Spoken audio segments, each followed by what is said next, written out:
factor for Aaron and his determination if he could go tonight or not. He's playing. Was there any specific thing that made that possible between pain tolerance or anything like that? He's doing better than expected. I was reading a study about how this year's playoffs has actually had the lowest percentage of home team wins ever, and it's been a decreasing trend in the NBA. Do you notice that? And if so, do you have a hunch on why home court advantage could be less of a thing now than ever before? Well, it's not the where, it's the how. And I think it speaks to strong officiating. It speaks to strong-minded teams and the amount of parity that there is in the game right now, which is really exceptional and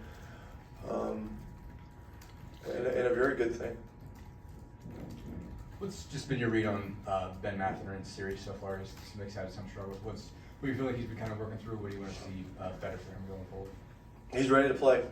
He's ready to play, and we're going to need him.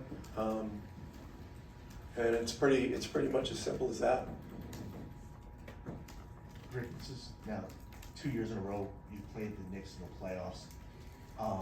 Kind of a throwback to the '90s when the Knicks and the Pacers were rivals. What has it been like going up against Tibbs and going up against that team now for, I guess, now it's been 11 games or so in the playoffs?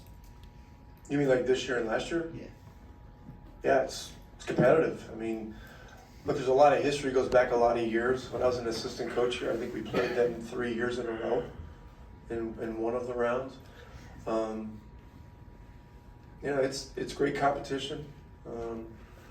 We have a high level of respect for how they compete and their fan base. You play the Garden. It's one of the ultimate environments, and we have one of the ultimate environments here. So,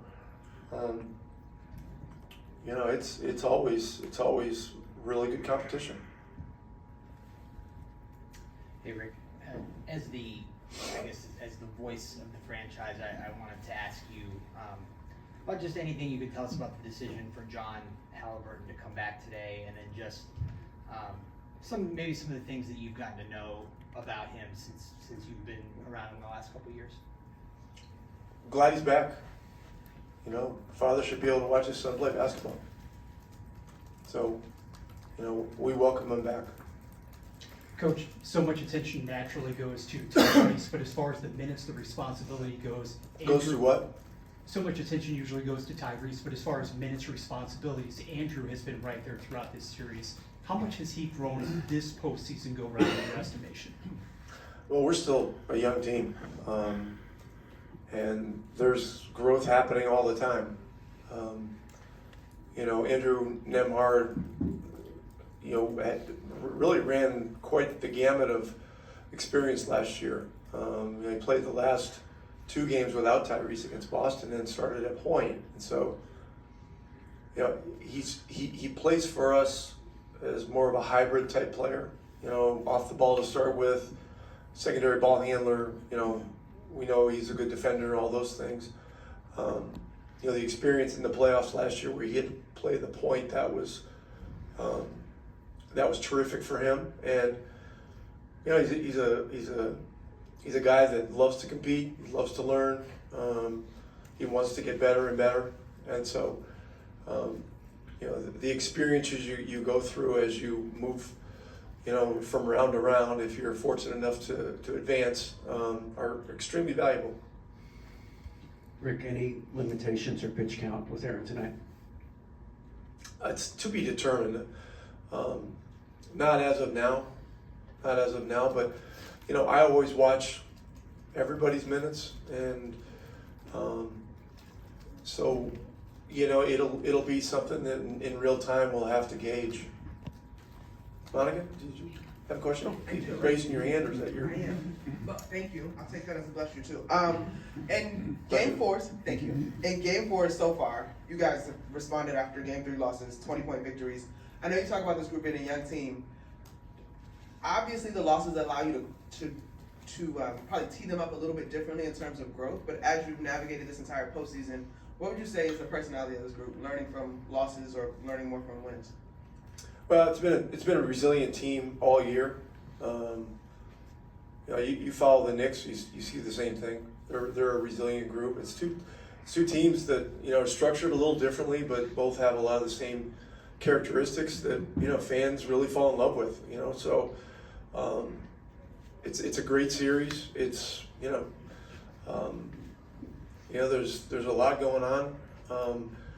But we're trying to stay focused on the process that works best for us, and it's not an easy process. And the Knicks are certainly not an easy opponent.